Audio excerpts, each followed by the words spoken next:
বিদেশ পাঠাই দেওয়া সারা, এগুলা কিটা করছে বাবা বলো, এগুলা কিটা করছে 17 সালে বাবা, ঠিক এই মাসগুলোর মধ্যে, এই মে মাসটা এটা বাবা, এটা কি মে মাস? ওই হইলো ওই মে মাসের 3 তারিখে সোমবারের দিন বেলা দিনে দুপুরে মাইয়া ঘরে ঝুলাই দিচ্ছে, মাইয়া ঘরে রাখছে। আমার একটা ছেলে সন্তান নেই, আমার একটা স্বামী নেই, আমি এই বিচার কোথাও পাই নাই। এই যে সাংবাদিক টুকুল ইনার কথা বলা ঠিক হচ্ছে না, ইনার বাড়ির কাছে এই ঘটনা কেন এই আন্দোলন করলো না, কেন সে আমার বিচার করলো না? আমি একটা গরিব মানুষ ছিলাম না, আমি একটা গরিব মানুষ, আপনাদের মতন মানুষের বাড়ি কাজ করে আমার মেয়েকে লেখাপড়া শিখাইছি, 10টা ক্লাস করাইছি, এসএসসি পরীক্ষা দিয়ে আমার মেয়ে বেরোছিল। হ্যাঁ, আমি আমার মেয়ে নিয়ে থাকবো, খাবো, ভালো একটা বিয়ে দিব, এই ছেলের কাছে না আমি বিয়ে দেবো। কিন্তু আমার মেয়েটাকে কেন মারলো?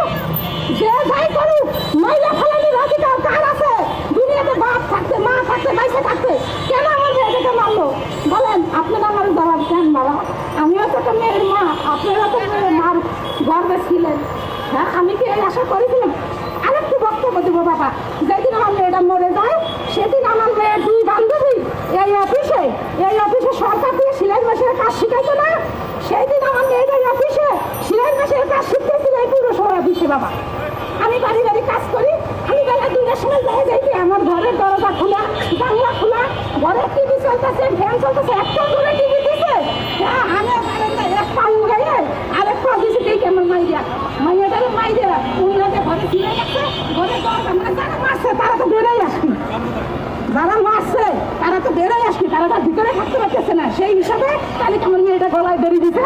আপনারাই বলেন, তাহলে কেমন মেয়েটা গলায় দড়ি দিছে না কেমন মেয়েটাকে মাইরে ফেলানো হয়েছে? এই যে আপনারা কি প্রমাণ চান?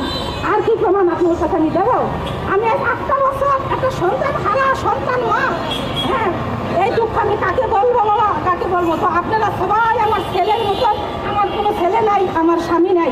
এই যে সরকারের কত অনুদান আসে, কত সাহায্য আসে বাবা, আমি কিছুই পাই না, আমি কিছুই পাই না বাবা। তাও আমি মনে রেখে যে না, আমার দরকার নেই, আমি বাড়ি বাড়ি কাজ করে খাই বাবা, আমি বাড়ি বাড়ি কাজ করে খাই।